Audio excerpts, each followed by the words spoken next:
Kumbwame bundu ja Kongo. Kumbwame bundu ja Kongo.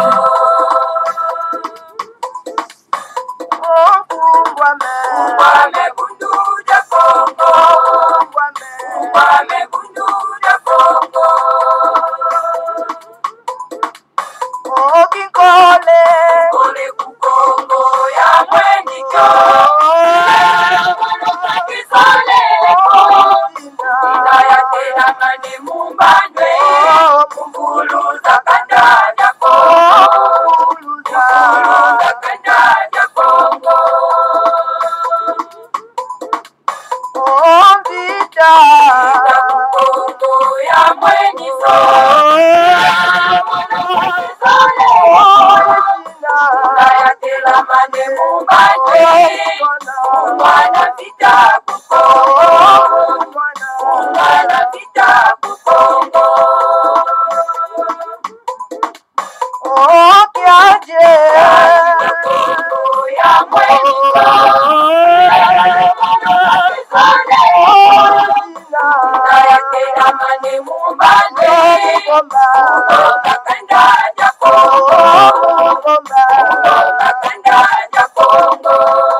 Matondo mingi bama batata bandeko balandi ya Congo bololo kumbwame bundu dia Congo talabiso wana bomo mesono toye lisusu en tout cas na pokwa na lelo pambate lelo ezali ya solo pena en tout cas mokolo mwa lomingo mokolo mwa yenga bama batata bandeko mokolo mwa motoba ya sanza misato mobu ya koto mibale na tuku mibale na mibale tokomi bongo na ngonga ya zomi na mwambi na minute tuku mitano na libwa elingi koloba ngonga ya motoba na miniti tukumitano na libwa ya sima ya nzanga.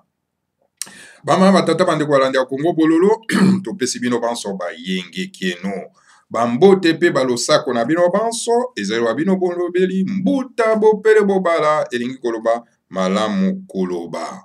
En tout cas, bama batata bandeko esengo ya kokuta na bino isusu en tout cas na pokwa na lelo pona ete to partager na bino en tout cas moi ba sujet auto memeli bino na pokwa na lelo. En tout cas, lelo en tout cas, sujet to memeli bino be moko kaka. Ebelete tokoza mokuse ya solo penza pona ite to kabwana bino elongo moko en tout cas sujet auto memeli bino. Sujet to memeli bino ezali nini? C'est-à-dire l'obéissance à Dieu dans l'union de Timanti. L'obéissance. Botosi atata nzambe apuntulendo. Botosi ya de Seigneur à Congo. Botosi ya nzambe ya Congo na kati ya Confédération de l'Afrique centrale. Yango nde to memeli bino bama tata bandeko na Congo bololo.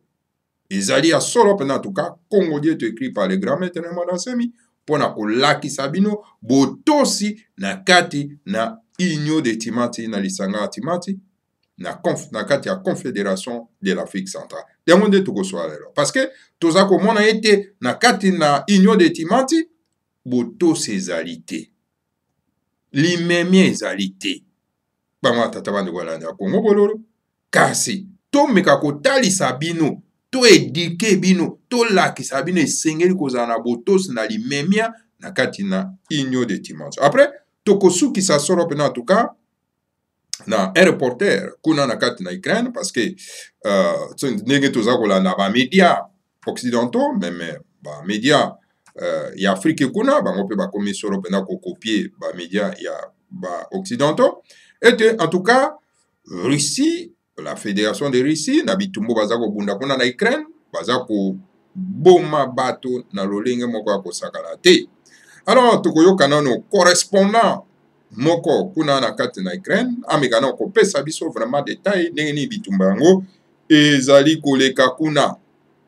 Voilà maman tata bandeko na mokuse maye oto memeli bino solo en tout cas na pokwa na lelo. Sans plus tarder, en tout cas to côté na biti ya sujet na biso parce que to lobi ke to koza vraiment mokuse na pokwa na lelo.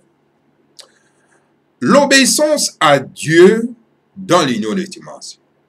Botosi solo en tout cas na kati na lisanga ya timanti. Tolanda bokebiyos. Le bou Congo, qui est la sagesse Congo, enseigne aux adeptes de Bundudia Congo que dans les lointains passés, le Seigneur à Congo a dit au peuple Bena Congo que Tolimbola, pour être bandé, koba koka solo penda ko comprendre yango parce que yo toujours ko tanga na lokota bapaya, peto limbola yango solo penda en tout cas na lokota ya bana lisanga moko ya lokota ya bana lisanga ya timati bama tata bandi walande ya Congo bolo. Le bou Congo, donc la sagesse Congo, hein? La sagesse ya tata Nzambe ya Pumutulendo. Ezali kote ya solo pena en tout cas ba oyo bazwa litomba ya kozala na kati na bundu ya Congo ete na kala tata Nzambe ya Congo tata Nzambe ya Pumutulendo alobaki solo pena en tout cas na babena Congo boy bolanda. Au début de chaque heure nouvelle, je vous enverrai mon messager qui viendra et indiquer au peuple Bena Congo ma volonté pour l'ère nouvelle.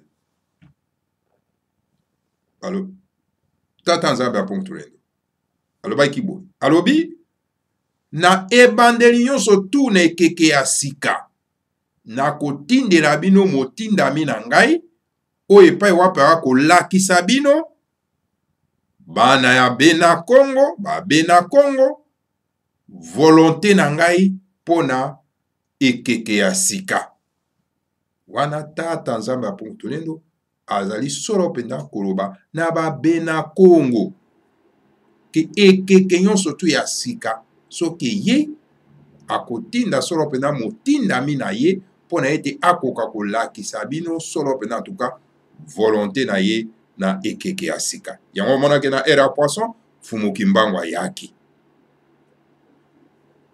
Ainsi depuis l'Antiquité le Seigneur à Congo a toujours envoyé au peuple Bena Congo les fils du Congo un messager qui est venu indiquer au peuple la volonté du Seigneur à Congo pour l'ère nouvelle. Yangwano monaki ete na kala tata Nzambe ya Pumutulendo abandaki toujours kotinda solo pena en tout cas na peuple Bena Congo. Donc moko na bango ya Bena Congo motindami pona ete aya solo pena kotalisa bango atalisa bana ya Congo ba Bena Congo volonté ya tata Nzambe ya Pumutulendo pona ekeke ya sika tango nyonso ekeke ya sika soki ye esengeli akoka kotinda solo pena en tout cas messager na ye pona ete aya ko indiquer kolakisa solo pena en tout cas ba Bena Congo solo pena en tout cas ekeke ya sika. D'où l'arrivée dans le passé je vais dire des ngunza suivants Ntaku Mvunda Mbuta Mbemba Zulu Nkulu Isanusi Yaya Mbangala, Mbuta Kodi ya Mpwanga, Mbuta Nzondo, Yaya Lemba, Mbuta Mfunza, Yaya Mafuta, Yaya Vitakipa, Mbuta Matai Mwanda, Mbuta Mbianda Ngunda, Mbuta Lesa Mbumba, Mbuta Matai Mwanda, Mbuta Matwa, Mbuta Padi, Fumu Kimbangu. Voilà, bama tata bande voilà ya Congo bolo. Yamwana bomona qui était soro pena en tout cas na ndenge tata nzamba Pontorendo apesaka soro pene la kana babina Congo ete e kenyon sotu ya sikeko ya akotinda soro pena motinda mi pona ete akoka soro pena en tout cas ko indiquer bango ko lakisa bango ekeke asika. Yamwana bomona ki soro pena en tout cas boye na tango ya kalakala na messager na ye na kombo ya Mbuta Banguza bien sûr hein.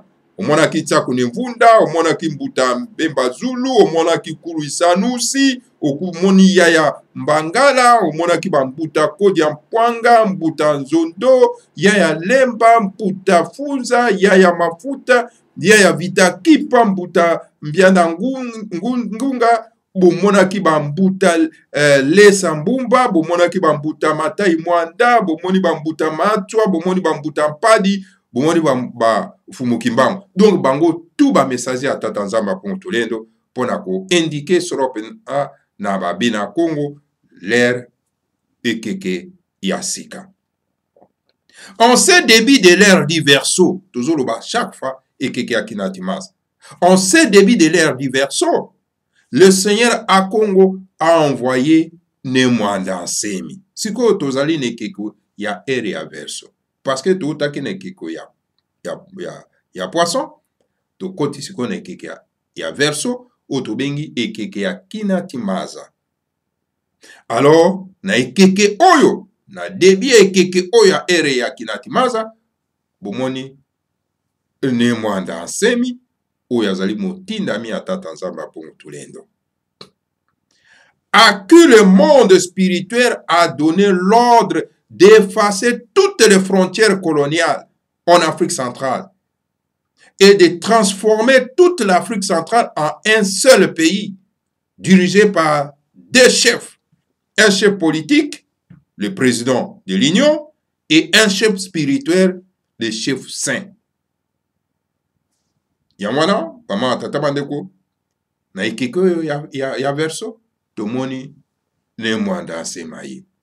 Parce que ne keke oyakala ya poisson, tomona ki Fumu Kimbangu yake. Fumu Kimbangu yake na objectif moko kaka ya kolongola ba talisman nyonso tu oyo mindele bayaki kotia po ete ba dominer biso ba coloniser biso. Fumu Kimbangu bundi bitumbana buki ba talisman wana pe tozwili panda pama tata bandeko balandi ya Congo bolo. Yamwana na bozongi ya Fumu Kimbangu apesaki elaka ete longi akoya.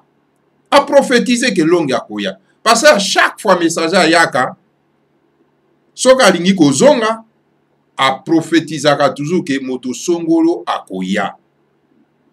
Tango Yaya Vitakipa azako kende a prophétisé te Fumu Kimbangu akoya. Fumu Kimbangu pe avant koka kokende a prophétisé boye ya longi. Yango wana tozali solo pe dans tout cas maman tata bandewala de Congo bolo na longi lelo. Mais quelle est la mission de longi à Congo Nemwanda Nsemi? Vous qui dormez encore pongi aba bébé. Quelle est la mission de longi à Congo? Mission ya longi à Congo ezali pona ko effacer ba frontière héritée de la colonisation. Parce que ça ba frontière moko folle, diabolique, insensée, sans fondement, ou est divisé par famille, par ma bota. Ou que ma bota, ou tatanza masali, yonan ou quoi pour diviser yango. Alors donc, le grand maître de Nemwanda Nsemi, Moussalane aye, ko longo la ba frontière wana, pe ko unir, solo pena ba peuple au bazara qui divisé à un seul peuple, yangwana, kozongisa solo pena en tout cas baimboka na pays moko otobengi la Confédération de l'Afrique centrale, c'est-à-dire l'Union des Timanti. Na kati wana tokozala na deux chefs politiques, ya lisanga pe chef spirituel bama tata bande kolanda ya Congo bolo. Voilà mosala oyo le grand maître ne mandase maye oyo tata nzamba pontolendo atindi epa akoka kosala mosala moko makasi, mosala makasi, mosala makasi. Mais akozana elonga parce que aye na bibundeli nyonso tu oyo esengeli mpona ete akoka koresir mission na ye. Ce pays s'appellera l'Union des Timanti. Il sera de type confédéral. Ces provinces seront appelées des États autonomes, fédéralisme moderne américain. Ces provinces autonomes seront unies par 5 problèmes majeurs. Donc, mboka wana, oyo le grand maître de Mandasemi, aye po ete akoka solo pena kosala yango, bako benga yango, lisanga ya Timanti, la Confédération de l'Afrique centrale, c'est-à-dire un État fédéral na modèle américain. Alors, mboka wana ekozala solo pena en tout cas, mboka oyo ekosangisa solo pena en tout cas, ba problème majeur mitano mobimba. Guidé par l'archange Mwanda Congo, le peuple Bénin-Congo qui, pendant des siècles, a appris à obéir à Dieu et à ses messagers, ne peut qu'obéir à la volonté de Dieu et du début de leur diversion. Vous voyez bien, madame, Bénin-Congo baza toujours guidé par l'archange Mwanda Congo, c'est-à-dire le génie superviseur ya Kachopa ya Kati bama tata bande kolanda Congo bololo. Et pas en tout cas Bénin-Congo pendant des siècles bango batosaka solo en tout cas tata nzambe ya Pongutolendo na ba messager na ye. Yango wana esengeli na bango kaka bakoka ko se conformer na volonté ya tata nzambe ya Pongutolendo na débit ya ère oyo ya verso. Car le Boukongo, la sagesse qu'on enseigne au Bénin-Congo, que, boyebi, yango très bien, le Boukongo c'est quoi? Ba oyo, ba yebi solo penda, le Boukongo te, le Boukongo c'est quoi? Ezali la sagesse ya tata nzambe ya Pongutolendo. Ezali solo penda en tout cas, koloba ete, sans l'obéissance à la volonté du Seigneur à Congo, notre Dieu, tout ce que peut faire l'homme est vain. Sans boto si ya tata nzamba Pongutolendo, nyonso tu oyo moto kosala na kati ya mboka wana ekozala na elonga te pe kozala tina moko te bama tata bande kolanda ya Congo bololo. Ainsi donc, pour les Bakongo, toutes les tribus de l'Afrique centrale doivent s'engager tout ensemble dans la construction de l'Union des Timanti d'ici 2017. Yango wana. Yango wana donc, pona Bakongo, bamabota nyonso tu ya Kachopa ya Kati. Esengeli ba s'engager, bamikotisa, solo pena en tout cas na bitumba oyo, bango ensemble na bitumba oyo ya kotonga solo pena en tout cas lisanga ya Timanti d'ici mobuko to mibale na zomi na sam. Esengeli biso nyonso tu to mikotisa pona kotonga solo pena lisanga ya Timanti. Voilà bama tata bande kolanda ya Congo bolo. Mais il y a un mais là-bas. Mais si certaines tribus qui comprennent toujours en retard refusent, alors les Bakongos vont faire usage de leur droit à l'autodétermination reconnu par l'Organisation des Nations Unies et proclamer l'indépendance de l'État du Congo central en République démocratique du Congo avec Kinshasa comme capitale. Mais ce qui bino boboy komi kotsa lisanga moko pona ete totonga solo pena en tout cas grand ensemble oyo pona lobiko na biso mais na ntango wana soki bamabota moko oyo ekomprenaka na bango toujours na retard lokola bandeko na biso ya batetela, lokola bandeko na biso ya baluba, lokola bandeko na biso ya bamongo, lokola bandeko na biso ya boyoma ebongo na bongo bakomprenaka toujours en retard.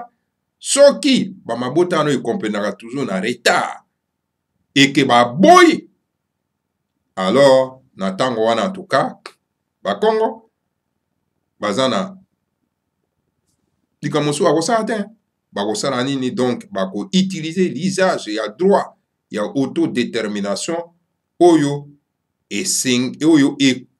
ezali reconnu par na Nations Unies, parce que na Nations Unies elobi ete moto nyonso to amonika azali à l'aise na lisanga te akoki solo mpena en tout cas kosenga droit na ye ya kolongwa na lisanga wana.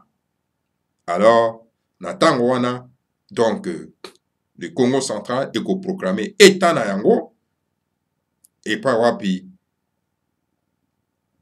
aikolongwa solo mpena en tout cas na kati na République démocratique du Congo. Alors capitale nango ekozala solo mpena en tout cas Kinshasa. L'État du Congo central devenu indépendant va devenir le noyau initial de l'Union de Timanti, auquel viendront adhérer tous les États qui voudront construire avec nous l'Union de Timanti. Ingeta Ibobo Ibobo. Tango Congo de Akate komi lipanda et komi lipanda.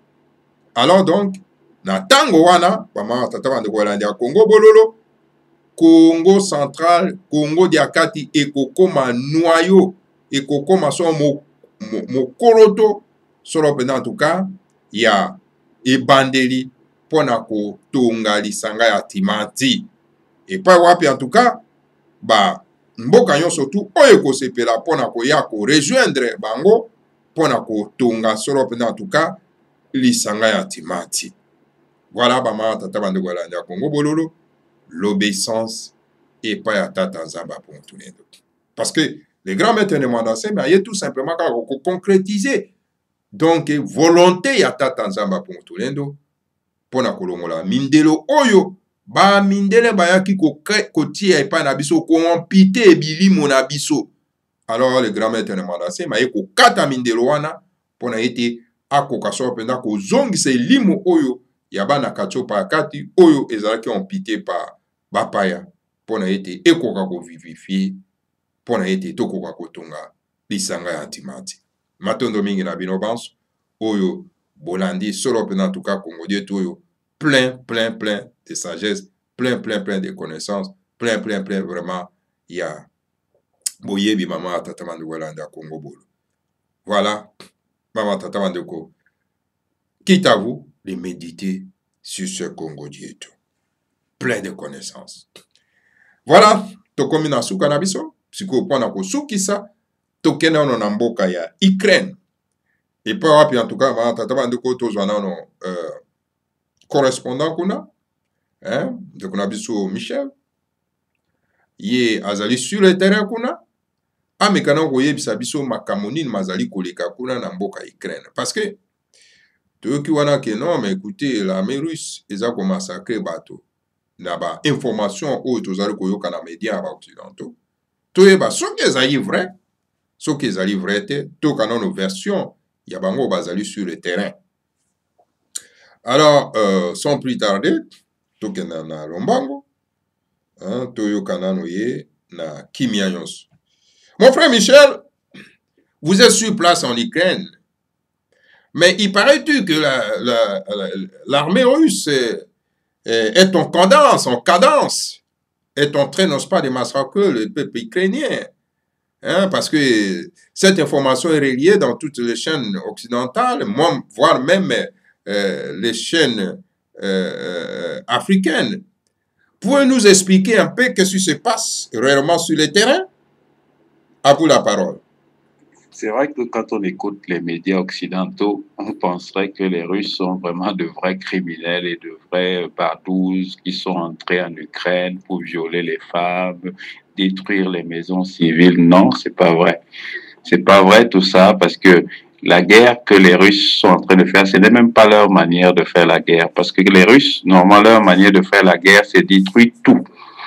Tout. Toutes les lignes qui sont devant, que ce soit civiles ou militaires. Mais cette fois, en Ukraine, ils ont choisi ce qu'on appelle la guerre de précision.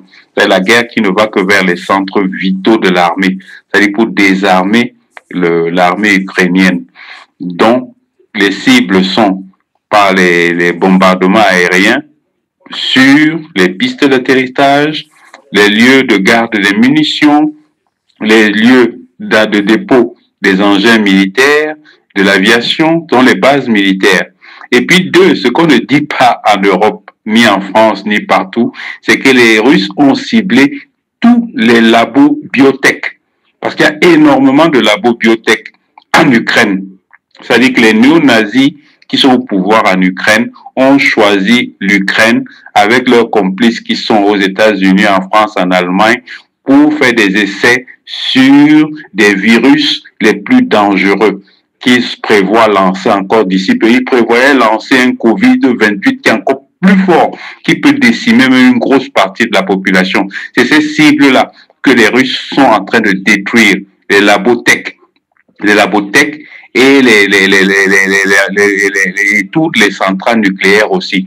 Parce que ces gens-là ont l'intention, si les Russes n'arrêtaient pas la guerre, de bombarder une centrale nucléaire afin que, n'est-ce pas, le nuage toxique se répande dans tout le monde. C'est pour ça que vous voyez, la première des choses des Russes, c'était s'accaparer d'abord de la centrale de Tchernobyl, qui n'est que couverte par un toit de béton. Et après, ils viennent d'attaquer aussi la centrale de Zobros, qui est l'une des plus grosses centrales nucléaires en Ukraine et dans le monde.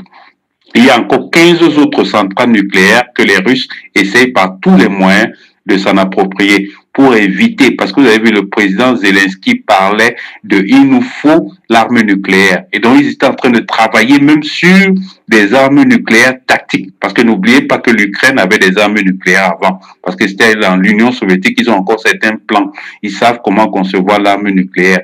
C'est pas un pouvoir démocratique comme on le croit, parce qu'il faut se souvenir que le 14, en 2012, il y a eu un coup d'État en Ukraine. Ce qu'on appelle les nationalistes et nazis ukrainiens ont chassé le président qui était élu, le pro-soviétique qui était là. Ils ont pris le pouvoir et ils ont ouvert la guerre. Parce que c'est pas d'aujourd'hui cette guerre, c'est depuis 8 ans que les Ukrainiens sont en train de faire la guerre aux russophones de leur propre pays, qui sont dans la Lubansk, dans les 2 régions séparatistes, qu'ils ont tué les familles russes qui étaient obligées de fuir en Russie, qu'ils ont bombardé. Si c'était pas l'intervention de Moscou, ils auraient écrasé complètement tous les russophones. Parce que pour eux, il faut chasser même tous les Russes ou bien les soumettre. C'est pour ça que le plus grand opposant russophone est en résidence surveillée en Ukraine. Beaucoup de gens ne connaissent pas vraiment ce qui se passait. Maintenant qu'on parle parce que Poutine a attaqué. Mais depuis 8 ans, il y a plus de 14 000 russophones qui ont été tués. Et tous les jours, on les bombardait et personne ne disait rien, tout simplement parce que l'Ukraine, qui est dirigée par un juif, Volodymyr Zelensky, c'est un acteur bien sûr, mais c'est un fils de juif, c'est un juif. Donc il est supporté par toute la mafia juive du monde, afin que, n'est-ce pas, l'Ukraine devienne le point de base de l'encerclement de la Russie, car le but de toute la mafia internationale des riches juifs et des riches comme Rothschild et Rockefeller, c'est d'encercler la Russie et le dépouiller, parce qu'ils n'acceptent pas que dans un pays qui a les plus grosses réserves du monde de gaz, les plus grosses réserves du monde de pétrole, les plus grosses réserves du monde d'or, que ce pays-là, il ne profite de rien et soit directement aux mains des Russes. Donc tout l'essentiel, c'est-à-dire que même si les Russes disent pardon, ces gens vont essayer d'écraser la Russie pour pouvoir, parce que c'est ce qu'ils poursuivent depuis le 9e siècle. Parce que les gens ne connaissent pas l'histoire. La star de Russie a détruit leur empire qui était à l'intérieur de la Russie. Parce qu'avant, ces gens-là, les Rothschild, les Rockefeller, leurs ancêtres, c'était dans le Caucase russe. C'était un endroit là où ils faisaient des rituels sataniques. C'est-à-dire, eux, leur dieu, c'était le Satan, ce qu'on appelle aujourd'hui Belzébuth et tout. Donc, ils offraient leurs enfants, ils tuaient les nouveaux bébés garçons, ils les sacrifiaient à leur dieu. Le tsar de Russie les a avertis qu'il allait les détruire et les chasser de la Russie s'ils continuaient leur rituel satanique. Ils ont continué et ils ont été chassés. Ils sont partis en Allemagne, en France, aux États-Unis, un peu partout. Ce sont eux aujourd'hui qui sont derrière l'Ukraine pour continuer à se venger, pour détruire l'Ukraine. Détruire la Russie. Parce que la vengeance, là, elle est millénaire. C'est depuis la création de l'Empire russe, de l'État russe, qui a commencé en Ukraine. C'est pour ça que Poutine ne peut pas laisser l'Ukraine entre les mains de ces gens. Parce que l'Ukraine, c'est l'âme mortelle de la Russie. C'est à partir de là où a été créée la Russie. Je vous remercie. C'était un truc. Et ne tombez pas sous les manipulations, parce qu'il y a beaucoup de manipulations. Vous savez qu'eux, ils tiennent tous les médias du monde, tous les médias occidentaux, même nos médias en Afrique. Regardez comment ils sont influencés, parce qu'ils n'ont pas de vrais reporters sur place. On leur transmet seulement les informations venant des médias russes qui présentent la Russie comme si c'était un diable, que c'est la Russie maintenant qui est nazie, hein, et que l'Ukraine, c'est la gentille démocratie. Non, en Ukraine, il n'y a pas de démocratie. Le pouvoir ukrainien est issu d'un coup d'État, le coup d'État de Maïdan que nous avons vu et formaté par la CIA, hein, avec l'aide de Barack Obama. Et c'est ce pouvoir qui se perpétue dans une fausse démocratie, là où on achète les voix, parce que ce sont les oligarches. Les oligarches sont les gens qui ont profité de la faillite de l'Union soviétique pour s'approprier des kolkhozes, fait des grands champs d'État à des francs symboliques. Les tuyaux de gaz, le business de ceci, ils tiennent tous les business. Ils sont eux qui, aidés par les néo-nazis, ont pris le pouvoir en Ukraine. Voilà, Volosky n'est que seulement une façade visible d'un acteur de seconde zone qu'on a mis là devant, mais derrière, comme dit Poutine, ce sont les oligarques et les barons nazis qui dirigent l'Ukraine. C'était Pierre Ndom, éditorialiste de CRI TV. Merci. Merci en tout cas, merci beaucoup. Voilà, maman watata bande Walanda Congo bololo, bolandi sorop en tout cas. De qu'on a biso ndenge à brosser situation ndenge ezali na Ukraine parce que information toujours kozwa ezali vraiment donc côté moko kaka. Côté Morocco, toujours information, mais côté Moussou, toujours te. Donc voilà, il a fallu que de quoi brosser vraiment une situation, ils allaient sur place. Donc voilà, na kanisi bolandi angoso en tout cas na bo kebinyoso en tout cas mama tata bande bolandi a Congo bololo. Voilà to komina suka ya manaka na biso ma pokwa na lelo, wana to kutana bino susumbala ya sima.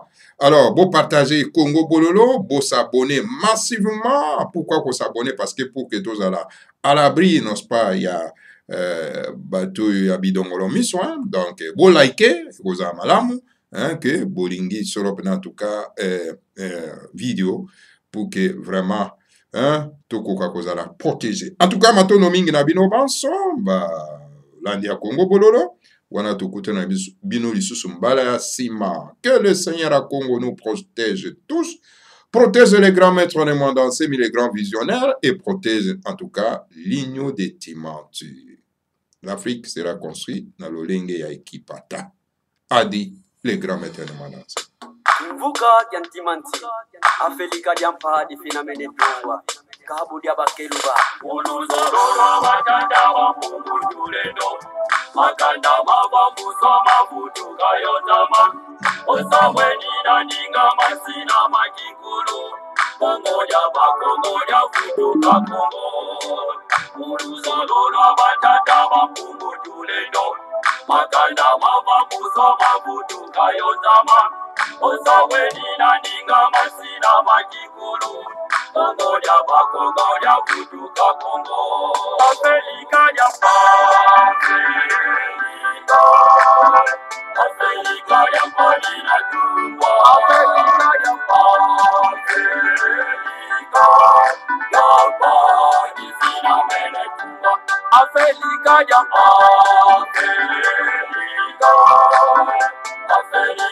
Palina Tumba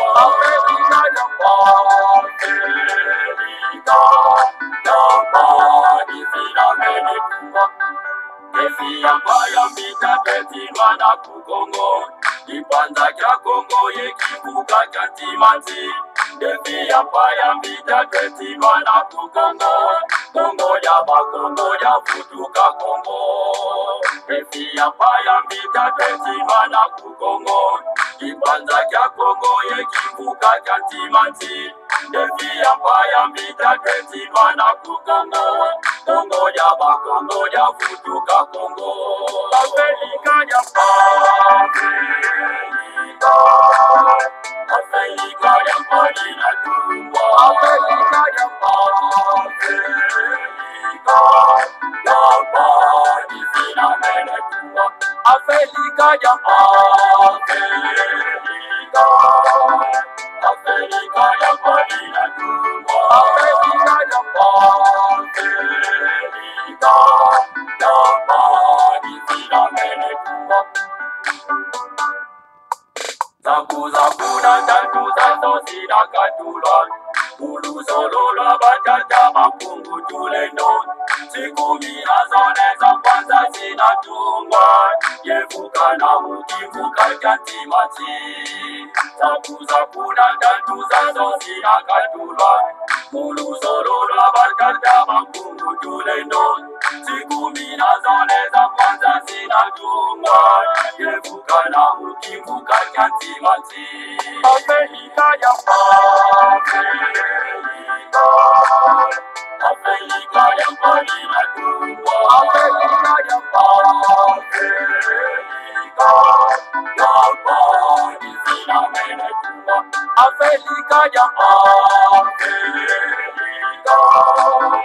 Afrika ya Madina Tumba Afrika ya Madina Mene Tumba Sikumi nazoleza kwanza zinatungwa Kongo kwimaka ngubengela kuva kuzami Oyo makatanga kivuku bangi chwapa Kasaimu kivuka chantimanti Sikumi nazoleza kwanza zinatungwa Kongo kwimaka ngubengela kuva kuzami Oyo makatanga kivuku bangi chwapa Kasaimu kivuka chantimanti Afrika ya Afrika ya Madina Tumba Afrika ya Madina Mene Tumba Afrika ya Afrika ya Madina Tumba Afrika ya Madina Mene Tumba